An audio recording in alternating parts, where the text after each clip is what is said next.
আল্লাহ বলেন আমার শরণ থেকে যে মুখ ফিরায় নিল, আমার বন্দিগি, আমার ইবাদত, আমার হুকুম পালন, আমি তার জীবন করে দেব সংকীর্ণ এবং তার হাসরের ময়দানে উঠাবো অন্ধ। এই জীবন সংকীর্ণ করার একাধিক তাফসির, এর মধ্যে একটা তাফসির হলো এইটা যে আল্লাহ জীবন সংকীর্ণ করে দিবে মানে তার কবরের মধ্যে তার কবরটাকে একেবারে সংকীর্ণ করে দিবে।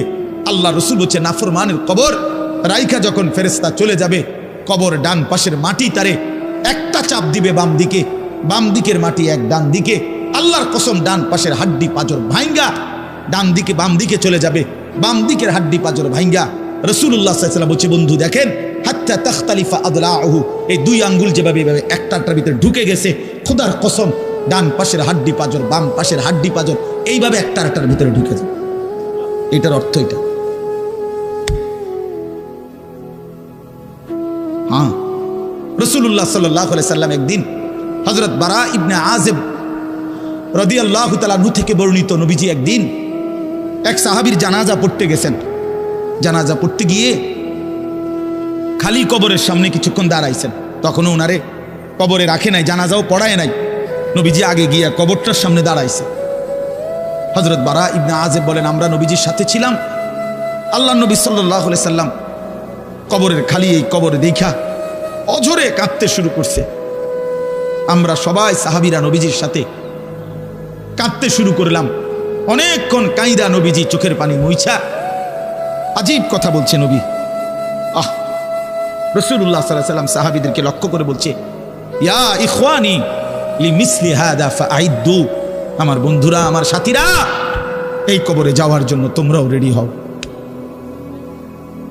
ফাআইদ্দু, তোমরাও প্রস্তুতি নাও, অচিরেই তুমি আমি সবাই এই কবরেই পৌঁছে যাইতে হবে। রাসূলুল্লাহ সাল্লাল্লাহু আলাইহি ওয়াসাল্লাম বলছে প্রিয় বন্ধু আমার, জওয়ান সাথী আমার, সামান্য এই কয়েকদিনের জওয়ানি নষ্ট না করা, নষ্ট না করা, কোনোভাবেই নষ্ট না করা। তো এই জন্য বললাম এই সূরা মুলক এটা আল্লাহ তাআলা অত্যন্ত ফজিলতপূর্ণ একটি সূরা। রাসূলুল্লাহ সাল্লাল্লাহু আলাইহি ওয়াসাল্লাম বলছেন এটা কবরের আযাব থেকে রক্ষা করবে। এই সূরা নিয়মিত তাফসীরের মধ্যে আমি নিজে পড়ছি, তাফসীরে কুরতুবীতে আছে। আল্লাহ নবী সাল্লাল্লাহু আলাইহি ওয়াসাল্লাম বলেন লাওয়াদিত্তু, নবীজি বলেন আমার দিলের আশা, আমার দিলের তামান্না, আমার উম্মতের প্রতিটা মুমিন তার কলিজার ভিতরে তার জবানে এই সূরা মুলক থাকুক, সূরা মুলক থাকুক। অর্থাৎ রাসূলুল্লাহ সাল্লাল্লাহু আলাইহি ওয়াসাল্লাম বলতেন আমার প্রতিটা মুমিন বান্দা উম্মত যেন এই সূরা মুলক তেলাওয়াত করে, যেন কবরের আযাব থেকে রক্ষা পায়। নবীজি 5 ওয়াক্ত নামাজের পরে, আল্লাহর কসম ভাই এখানে অনেক ওলামায়ে কেরাম আছে, আপনি জিজ্ঞাসা করুন, নবীজি 5 ওয়াক্ত নামাজের পরে সরদারে দু আলম নবীর তো কোনো গুনাহ নাই, তিনি নিষ্পাপ, তিনি তো জান্নাত উদ্বোধন করবেন। আনা আউয়ালু মান ইয়াকরাউ বাবাল জান্নাহ, নবী বলছে আমি সেই মুহাম্মদ যে প্রথম জান্নাতের দরজা আমি নাড়ব, জান্নাতের কড়া নাড়ব আমি মুহাম্মদ। ভেতর থেকে ফেরেশতা বলবে আপনি কে? আমি বলবো মুহাম্মদ। ফেরেশতা বলবে আনতাজিরুলাক, আমি তো আপনার অপেক্ষাই করছিলাম, আপনি আসবেন বলেই তো অপেক্ষায় ছিলাম, আপনি উদ্বোধন করে দিলেই তো বাকিরা ঢুকবে। তো সেই নবী যিনি জান্নাত উদ্বোধন করবেন, তিনি 5 ওয়াক্ত নামাজের পরে ভাইয়া প্রতিদিন তিনি যেই কথাটা দোয়া করতেন, এর মধ্যে একটা দোয়া এটা, আল্লাহুম্মা ইন্নী আউযু বিকা মিন আযাবিল কবর ওয়া মিন ফিতনাতিল কবর ওয়া মিন ফিতনাতিল মাসীহিদ দাজ্জাল ওয়া মিন ফিতনাতিল মাহইয়া ওয়াল মামাত। আল্লাহ আমি কবরের আযাব থেকে পানাহ চাই। নবীজি নিজে বলতেন, নবীজি নিজে বলতেন। প্রিয় ভাই বাবা আমার, চলেন সবাই নিয়ত করি, নিজেকে গুনাহ থেকে বাঁচানো দরকার, নিজের আল্লাহর নাফরমানি থেকে বাঁচানো দরকার। আল্লাহ তাআলা বলেন ইন্নাল্লাযীনা ইয়াখশাউনা রাব্বাহুম বিল গায়ব, আমি আল্লাহকে না দেখে, আমার কথাগুলো আখিরাত সম্পর্কিত, এগুলোকে না দেখে যারা আমি আল্লাহকে ভয় করে, আখিরাতকে ভয় করে, জাহান্নামকে ভয় করে, কবরকে ভয় করে, আল্লাহ বলেন তাফসীরের মধ্যে লিখছে ভয় করে মানে হলো গুনাহ বর্জন করে। কোন ব্যক্তি আল্লাহকে ভয় করে, খোদার কসম এই কথার অর্থ হলো গুনাহ ছেড়ে দেয়। যে গুনাহ ছেড়ে দেয় সে আল্লাহকে ভয় করে, যে আল্লাহকে ভয় করে সে গুনাহ ছেড়ে দেয়। কোন নাফরমান আল্লাহকে ভয় করে না, আল্লাহকে ভয় করলে গুনাহ করতে পারে না। বুঝেন নাই বাংলা কথাটা? এটা কাগজের এই পিঠ ও পিঠ, কাগজের এই পিঠ ওই পিঠ। এই পিঠে যদি লেখা আছে আল্লাহর ভয়, তো ওই পিঠে লেখা থাকবে গুনাহ বর্জন। যে গুনাহ ছেড়ে দেয় সে অটোমেটিকলি আল্লাহকে ভয় করে, যে আল্লাহকে ভয় করে সে গুনাহ বর্জন করে। এজন্য তাকওয়ার অর্থ আল্লাহর ভয়, এটার প্রথম অর্থ হইল গুনাহ বর্জন। মান খাশিয়ার রহমান, আল্লাহকে ভয়, এটার প্রথম অর্থ গুনাহ বর্জন, গুনাহ বর্জন। আমার শায়েখ আল্লামা মুফতি মুশতাকুন নবী সাহেব সব সময় চিল্লায় মাহফিলে, অনেক সময় হাজারি করে বলে যে বাপ, গুনাহ আগুন, গুনাহ আগুন, গুনাহ আগুন। প্রতিটা গুনার পিঠে ওই পিঠে আগুন আছে। নারীর প্রতিটা বেপর্দা দৃশ্যের মধ্যে খোদার কসম আগুন জ্বলে। ওই সিনেমার নর্তকীর শরীরে আগুন জ্বলে, ওই নায়িকার শরীরে আগুন জ্বলে, মোবাইলের ওই অস্থির ছবির মধ্যে আগুন জ্বলে, মদের আড্ডায় আগুন জ্বলে, জুয়ার আড্ডায় আগুন জ্বলে, সুদের টাকায় আগুন জ্বলে, ঘুষের টাকায় আগুন জ্বলে, বেপর্দা নারীর শরীরে আগুন জ্বলে। ওইটা রূপ না, ওইটা আগুন, ওইটা জাহান্নাম, ওইটা জাহান্নাম। আল্লাহ তাআলা বলেন ইন্নাল্লাযীনা ইয়াখশাউনা রাব্বাহুম বিল গায়ব।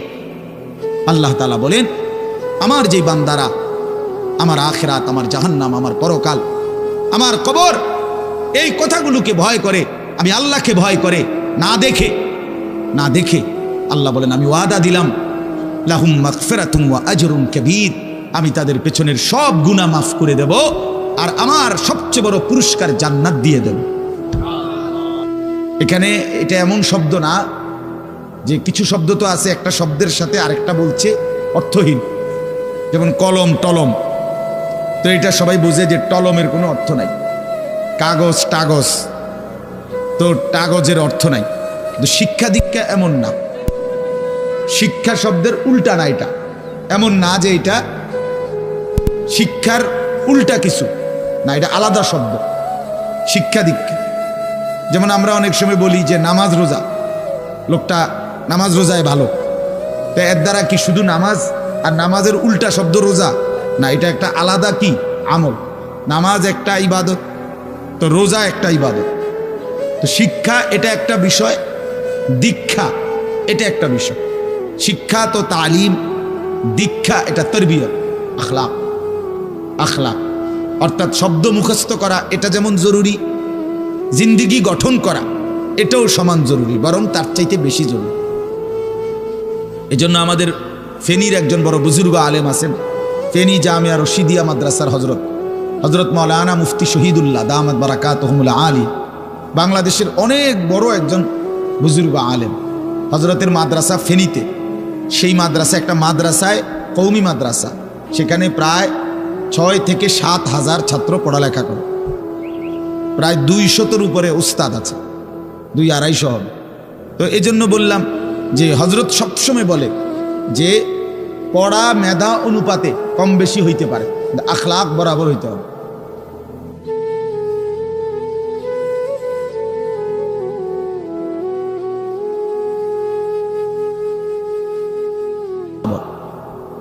বরাবর হওয়া চাই। আমরা এটা খুব খেয়াল করি না। আজকে সবাই মনে করে বাচ্চার পড়ালেখা হচ্ছে, ঠিক আছে, পড়তেছে, যাইতেছে, আসতেছে, ছেলেটা পড়তেছে, রেজাল্ট আসছে, কিন্তু আখলাক কোথায়? যে ছেলেটা কখনোই প্রস্রাব করে টয়লেট পেপার ব্যবহার করে না, দাঁড়িয়ে বসে প্রস্রাব করার ক্ষেত্রে কোনো পার্থক্য করে না, তো তার আখলাক, তার জীবন গঠন হইল, শব্দও না মুখস্থ হইল, শব্দও না মুখস্থ হইল। যে ছেলেটা তার মোবাইলের মধ্যে রাত দিন নাচ গান ছবি জিনা ব্যভিচারের দৃশ্য অথবা শুধু শুধু অনর্থক মোবাইলটা টিপলো, তো পড়া তো মুখস্থ করলো, কিন্তু আখলাক কই হইল? আখলাক কই হইল? 3 বছরের বাচ্চার হাতে মোবাইল দিয়ে দিছে, 2 বছরের বাচ্চার হাতে অভিভাবক মোবাইল দিয়ে দিছে, মানে খামখেয়ালির এক জিন্দিগি। এক সন্তান গঠন কিভাবে করতে হয় মুসলমান তাও জানেন, তাও জানেন। বাচ্চাকে টেলিভিশনের হাতে তুলে দিছে, টেলিভিশন দেখে দেখে শেখো। বাচ্চাতে সমবয়সীদের হাতে তুলে দিছে যে সমবয়সী বন্ধুদের সাথে আড্ডা দিতে দিতে যা শেখো শেখো। এটা কখনোই কি না, নিয়ম না। রাসূলুল্লাহ সাল্লাল্লাহু আলাইহি ওয়াসাল্লাম বলছেন কুল্লু মাউলুদিন ইউলাদু আলাল ফিতরা, প্রত্যেকটি মানব সন্তান আল্লাহকে মানার শতভাগ যোগ্যতা নিয়ে পৃথিবীতে ভূমিষ্ঠ হয়। কোরআন শরীফে আল্লাহ তাআলা বলছেন ফিতরাতাল্লাহিল্লাতী ফাতারান নাসা আলাইহা, কোরআনের আয়াত। আল্লাহ তাআলা বলেন দিন মানার পুরা যোগ্যতা দিয়েই আমি আল্লাহ মানুষকে সৃষ্টি করেছি। আল্লাহ তাআলা এমন একটি হুকুম করে নাই, এমন একটা বিষয় নিষেধ করে নাই যা পালন করার যোগ্যতা কিংবা বর্জন করার যোগ্যতা আল্লাহর বান্দার শরীরের মধ্যে নাই, এমন কোনো বিধান নেই। আমার মধ্যে রুকু করার যোগ্যতাই নাই, অথচ আমারে রুকু করতে বলছে, অথচ আমার কোমর বাঁকা হয় না, বিষয়টা এমন না। আমি সেজদাই দিতে পারি না, আমার হাঁটুও বাঁকা হয় না, কনুইও বাঁকা হয় না, কোমরও বাঁকা হয় না, অথচ আল্লাহ আমারে বললেন সেজদা দিতে। বিষয়টা কি এমন? কথা বুঝছেননি আমার কথাটা? আমারে বানাইলেন তাল গাছ, আমারে বলতেছেন সেজদা দিতে। এইটা বললে না জুলুম হইতো? এটা বললে না জুলুম হইতো? কিন্তু আল্লাহ তাআলা যতগুলো হুকুম করেছেন, যতগুলো নিষেধ করেছেন, প্রতিটা হুকুম পালন করা, প্রতিটা নিষেধ বর্জন করার 100 যোগ্যতা আল্লাহ তাআলা বান্দার শরীরের মধ্যে দিয়েছে। কোরআনুল কারীমের মধ্যে আছে, আল্লাহ তাআলা বলেন বান্দা আমি তোমাকে বানিয়েছি নাবতালিহি, পরীক্ষা করার জন্য, আর পরীক্ষায় উত্তীর্ণ করার উপযোগী। ফাজআলনাহু সামিআন বাসীরা, আমি আল্লাহই তোমাকে শুনবার জন্য কান দিয়েছি, দেখবার জন্য চোখ দিয়েছি। তাফসীরের মধ্যে লিখছে, অর্থ হইল আমাকে মানবার পুরা যোগ্যতা সম্পূর্ণ শরীর দিয়েছি। ওযু, গোসল, নামাজ, রোজা, হালাল হারাম, পাক নাফাক সব কিছু বান্দা পালন করতে পারবে এমন যোগ্যতা দিয়ে তারে মানুষ বানাইছে। মানুষ হইবার পরে, মুসলমান হওয়ার পরে কেউ যদি বলে আল্লাহর এই হুকুম পালন করা আমার পক্ষে সম্ভব না, তাহলে এটা হইতে পারে তুমি ছাগল, মানুষ না। তুমি গরু ছাগল ছাড়া আর কিছু না, তুমি মূলত হাইওয়ান। ইনসান হইলে পারতা, তুমি যদি মানুষ হইতা তা ঠিকই পারতা, তুমি যদি মানুষ হইতা তো পারতা। মূলত তুমি নিজের মানুষ এই পরিচয় ভুলে গেছো। তো এই জন্য বাপ আল্লাহ নবী সাল্লাল্লাহু আলাইহি সাল্লাম বলেন ফাআবাওয়াহু ইউহাব্বিদানিহি আও ইউনাসসিরানিহি আও ইউমাজ্জিসানিহি, মা বাপ সন্তানকে ইহুদি বানিয়ে দেয়, অথবা খ্রিস্টান বানিয়ে দেয়, অথবা অগ্নি পূজক বানিয়ে দেয়। সরাসরি হাদিস, বাবা মা নষ্ট করে দেয় সন্তান। রাসূলুল্লাহ সাল্লাল্লাহু আলাইহি সাল্লাম বলছে বাবা মা 3 বছরের বাচ্চাটা ছোট্টবেলা থেকেই ঘরে টেলিভিশন দেখে, রঙিন সিনেমা দেখে, নাটক সিনেমা দেখে, তারে এটা শিখাইবার ক্ষেত্রে কে ব্যবস্থা করে দিল? তার মা বাপ। এ তো 3 বছরের বাচ্চা বাজার থেকে কিনে আনে নাই, টেলিভিশনে এত বড় এটা তো বাচ্চাটা আনে নাই, এটা তো তার অভিভাবক আনছে। এই 3 বছরের বাচ্চাটারে কার্টুন দেখার জন্য, গেমস খেলার জন্য এত বড় মোবাইলটা, এটা তো তার বাবাই দিছে, অথবা তার মা, তার দুলা ভাই, তার বড় ভাই, তার চাচা, এমন কেউ একজন তার হাতে তুলে দিছে। এজন্য আমি সবসময় বলি, যেই মা বাপ অভিভাবক সন্তানের, অপ্রাপ্তবয়স্ক সন্তানের হাতে এই বড় মোবাইলগুলো তুলে দেয়, এই মা বাবার চাইতে বড় জালেম আর কেউ নেই। ওরা নিজ হাতে সন্তানকে গলা টিপে হত্যা করে ফেল, ধ্বংস করে দিল, বরবাদ করে দিল, বরবাদ করে দিস। অসংখ্য অভিভাবক আমাদেরকেও তো বলে বাচ্চা হুজুর খায় না, ঘুমায় না, বাচ্চা মোবাইল না দেখতে না দিলে খায়ও না, ঘুমায়ও না, কান্দে, শুধু কান্দে কান্দে। তার এই বদ অভ্যাসকে বানাইল। আর দ্বিতীয় কথা হইল, কান্দলে কি হয়েছে? কোনো বাচ্চা যদি কান্দে তো কান্দলে কি মরে যায় মানুষ? তো হেতে কান্দুক, কান্দলে কি হয়েছে? কান্দতে কান্দতে সে একসময় থেমে যাবে। 3 বার পরে, 4 বারের পরে সে বুঝে নিবে যে এটা আমারে দিবে না। কথা বোঝেন নাই?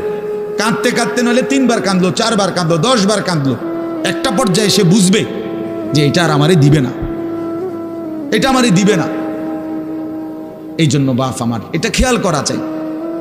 আমি এই কথাটা শুরু করছি এই কথার থেকে যে কোরআন সুন্নাহর ইলমের জন্য, আদব জন্য। এক তো আপনি শুনলেন প্রতি সপ্তাহে জুমার বয়ান হয়, ইমাম সাহেব কইতে পারবো ইমাম সাহেব কি কয়, আমনে আমনের মতো, হুজুর হুজুরের মতো না। এই শুধু এতটুকুর জন্য আসা যাওয়া, আল্লাহর কথা শোনা, যে কি শুনলাম কিছুই বুঝলাম না, নিজের জন্য কিছুই গ্রহণ করলাম না, এটা ইনসাফ না। আল্লাহর কোরআন জিন্দেগি বদলাবার জন্য, আমাদের জীবনের পরিবর্তনের জন্য আসছে, পরিবর্তনের জন্য। কোরআনুল কারীমের প্রতি অক্ষর নূর, কোরআনুল কারীমের প্রতি অক্ষর হুদান, হেদায়েত, কোরআনুল কারীমের প্রতি অক্ষর মাউইজা, উপদেশ, কোরআনুল কারীমের প্রতি অক্ষর বুশরা, সুসংবাদ, কোরআনুল কারীমের প্রতি অক্ষর বাসায়ের, অন্তর্দৃষ্টি সম্পূর্ণ জ্ঞান, কোরআনুল করিমের প্রতি অক্ষর আহসানাল হাদিস, সর্বশ্রেষ্ঠ কথা। কোরআনুল করিমের প্রতি শব্দ মুতাশাবিহান, সাদৃশ্যপূর্ণ। কোরআনুল করিমের প্রতি শব্দ মাসানি, বারবার তেলাওয়াতকৃত, পাঠকৃত। কোরআনুল করিমের অসংখ্য বৈশিষ্ট্য আল্লাহ তাআলা কোরআনে উল্লেখ করেছেন। মা ফাররাতনা ফিল কিতাবে মিন শাই। আল্লাহ বলেন একটা বিষয়ের আলোচনা আমি বাদ দেই নাই কোরআনের মধ্যে। ওয়া নাযালনা আলাইকাল কিতাবা তিবয়ানান লিকুল্লি শাই। বন্ধু, আমি আপনার উপরে যে কোরআন নাজিল করেছি তার সমস্ত কিছুর বিস্তারিত বর্ণনা। এজন্য বদনসিব ওই সন্তান, ওই অভিভাবক দুর্ভাগা যে মুসলমান পরিচয় দেওয়ার পরেও নিজ সন্তানকে আল্লাহর কোরআন দেখে দেখেও পড়তে জানে না।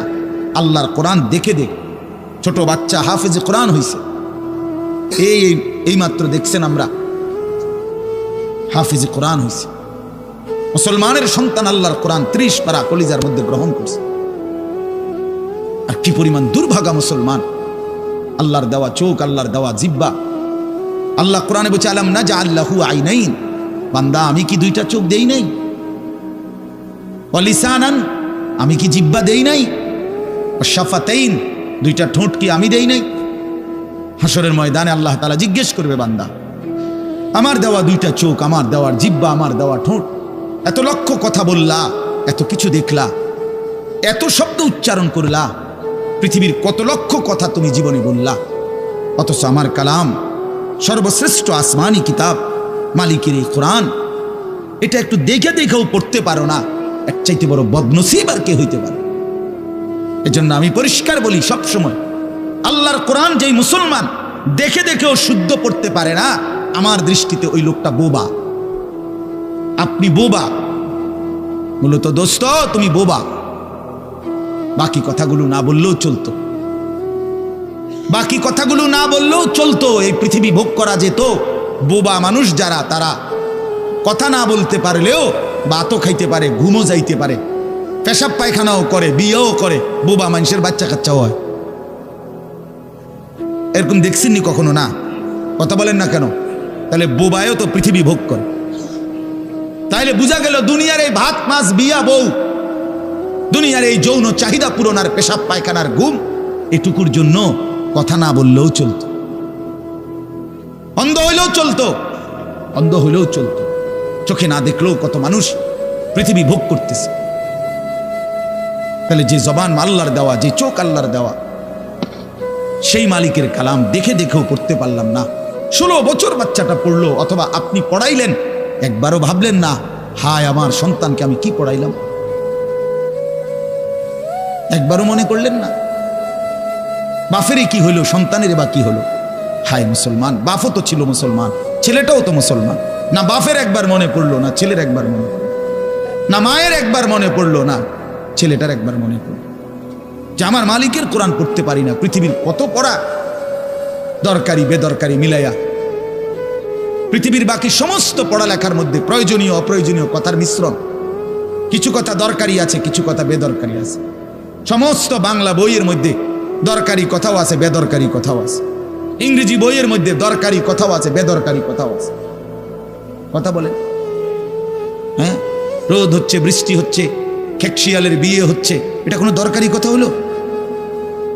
এটা কিছু শিখার কিছু? এটা হাট্টিমা টিম টিম তারা মাঠে পারে ডিম, এটা কি? এটা কোনো শিখার কিছু? হ্যাঁ, আগডুম বাগডুম গোড়াডুম সাজে, আগডুম কি বাগডুম কি? তার বাপের 14 গোষ্ঠী কইতে পারবো নি আগডুম কি? যে লিখছে এটা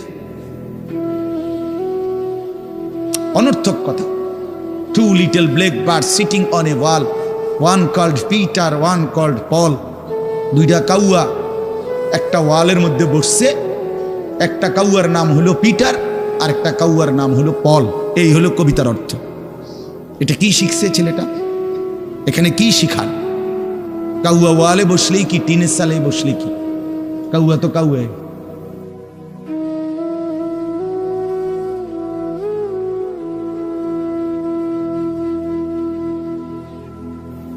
বলেন তো কি অর্থ আছে এটাতে? আর এই পিটার পল তো সম্পূর্ণ কাফেরের নাম। পিটার এই শব্দ, পল এটা খ্রিস্টানদের নাম, কোন মুসলমানের নাম না। এটা মুসলমানের সন্তান এটা শিখবে কেন? উচ্চারণ শেখার জন্য, কিছু শব্দ শেখার জন্য। তো শব্দ শেখার জন্য ইসলামী কোনো শব্দ নাই। আল্লাহ আমাদেরকে বুঝ দান করে। আমি এখানে বই ঠিক করতাম, বইছি না যে বুঝলেন না আমার কথাটা। অর্থ এই উদ্দেশ্য তাহলে আমি বই ঠিক করতে বসি নাই, অর্থ একটা উদাহরণস্বরূপ বললাম আর কি। আবার দরকারি কথাও আছে। আমাদের দেশে সেই ছেলে কবে হবে, কথায় না বড় হয়ে কাজে বড় হবে, ফাইন কথা। সকালে উঠিয়া আমি মনে মনে বলি সারাদিন আমি যেন ভালো হয়ে চলি, চমৎকার কথা। ভোর হলো দৌড় খোলো কুকুমনি উঠোরে, এগুলোও তো অন্যায়, এসব কবিতা হতো না। আমরা আমলে না রিমিক কইতেছি, এমনকার কি আছে আমি জানি না। এগুলো আমার সময় পড়ছি আমরা ছোটবেলায় প্রাইমারিতে।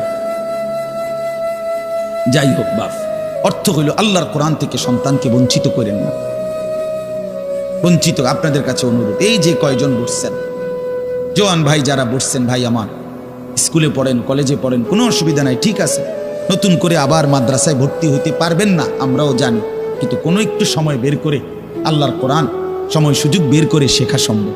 শুক্রবারটা তো অবসর থাকেন, বৃহস্পতিবার বিকাল থেকে তো অবসর থাকেন, শনিবারটা তো অবসর থাকেন। তো একটু আল্লাহর কালাম পড়েন, কোনো একজন আলেমের কাছে, কোনো একজন মসজিদের ইমামের কাছে, কোনো একজন মাদ্রাসার উস্তাদের কাছে নিজে আলাদা একটু সময় বাইর করেন যে আমার মালিকের কোরআন আমি একটু শুনি, আল্লাহ তাআলার কালাম শুনি। আহা, কোরআনুল কারীমের নূর, এটা যে শুনলো না সে শুনলোটা কি, সে শিখলো কি, পড়লো কি, মজাই তো পাইলেন। কথা বলার মজাই তো হয় নাই। আমি তো অনেক সময় বলি আল্লাহর ঘরের কালো গিলাফ আর মদিনার সবুজ গম্বুজ যে দেখে নাই, যেই চোখ, হে দেখলো কি? কালো গিলাফ যে দেখে নাই কাবার, রাসূলুল্লাহর রওজায়ে আতহারের সবুজ গম্বুজের ওই সৌন্দর্য যে দেখে নাই, যে চোখ, সে জীবনে কি দেখলো? আমার একবার মক্কা শরীফে এক লোক উমরার সময়, বাংলাদেশি এক লোক দৌড়াইয়া আমার আয়সা জড়াইয়া ধরছে, ধরাইয়া কাঁদা দিছে, বলছে হুজুর আমি আপনার এক কথার কারণে হজে আসছি, উমরায় আসছি।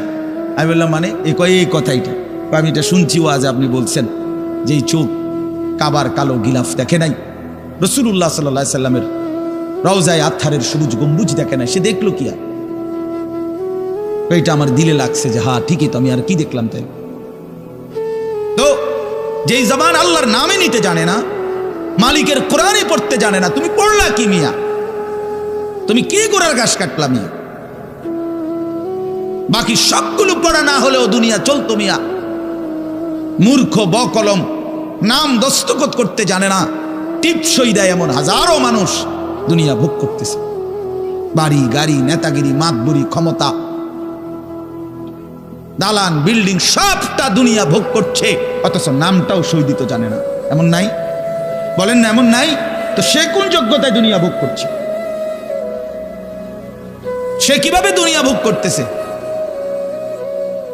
যদি বলেন সে সমাজে তার কোনো মান সম্মান, আরে না মিয়া, বহুত নেতাদের মাতবর সমাজের, সে তো মূর্খ, টাকার জোরে ক্ষমতা দেখাচ্ছে, এমন মানুষ নাই? তা তাইলে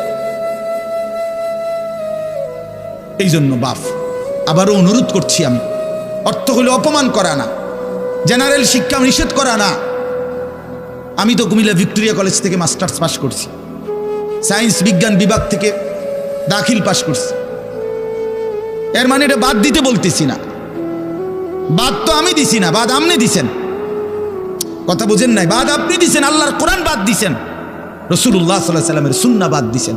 এতগুলো পড়ছেন, ধন্যবাদ আপনাকে। এটা পড়লেন না কেন? এতগুলো শিখতে পারলেন, এত লক্ষ টাকা খরচ করতে পারলেন। 4 বছরের মেডিকেলের জন্য, 6 বছরের মেডিকেলের জন্য এক বাপ তার ছেলেটার জন্য, মেয়েটার জন্য কত লক্ষ টাকা খরচ করছে, তার কোনো কুল কিনারা আছে মিয়া? তো আপনি পড়ান, কোনো অসুবিধা নাই, কিন্তু আপনি আপনার বাচ্চাটাকে আল্লাহর কোরআন থেকে বঞ্চিত করলেন কেন? নামাজ থেকে বঞ্চিত করলেন কেন? 2টা সূরা পড়তে জানে না, একটা আত্তাহিয়াতু শুদ্ধ করে বলতে পারে না, একটা দোয়ায়ে কুনুত পড়তে জানে না। একজন মুসলমান বেটা, 40 বছর বয়স, লজ্জা থাকা উচিত বেটা, ওই বেটা শরম থাকা উচিত বেটা। কার জমিন খাইতেছ, কার আসমান ভোগ করছো, কার দুনিয়া ভোগ করতেছ? এত বড় মালিকের আসমান ও জমিন ভোগ করে সেই মালিকের সেজদাটাও ঠিক মতো দিতে জানে না, সেই মালিকের নামটাও পড়তে পারে না। এর চাইতে লজ্জার কি হইতে পারে বলেন বাবা? অপমান কি হইতে পারে?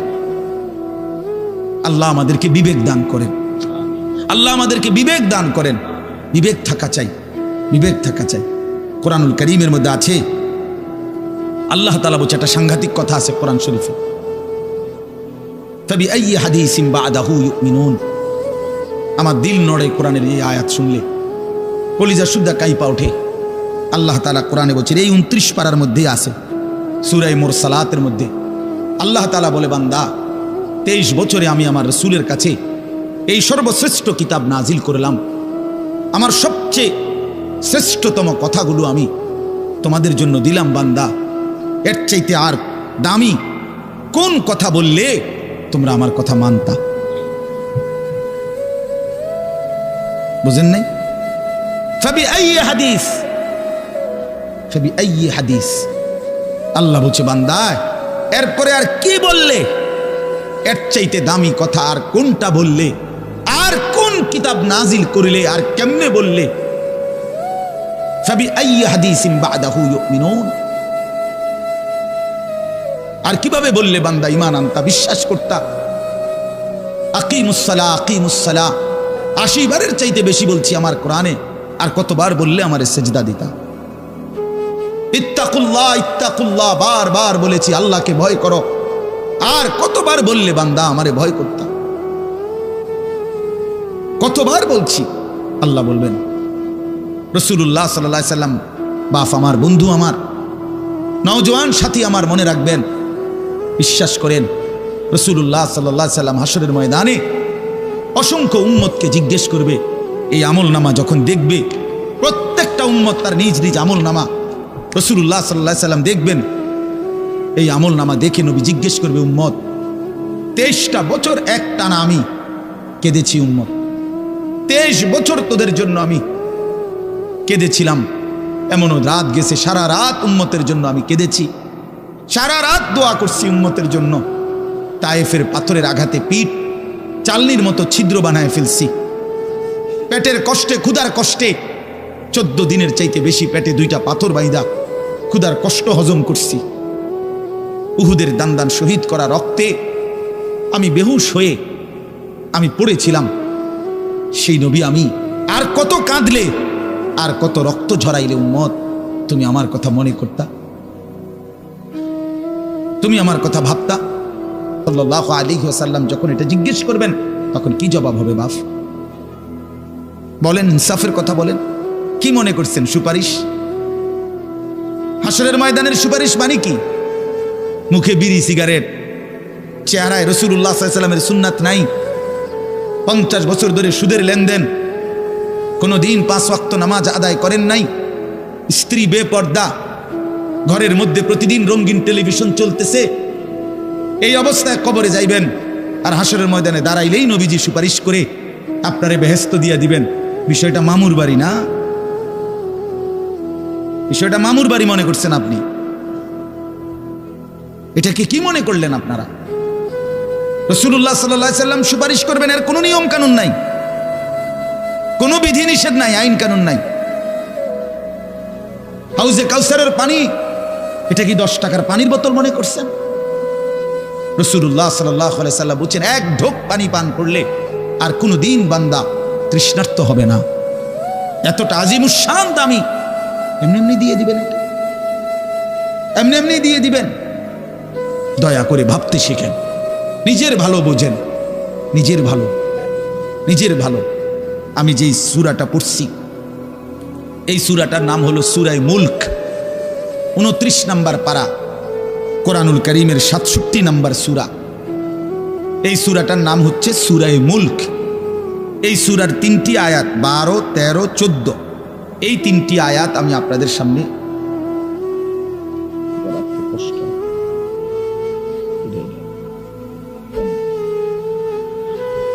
এই 3টি আয়াত আমি তেলাওয়াত করছি। এই আর অল্প একটু সময়ের মধ্যে আমি আপনাদের সামনে এই 3টা আয়াতকে সামনে রেখে কয়েকটা আর কথা বলতে চাই।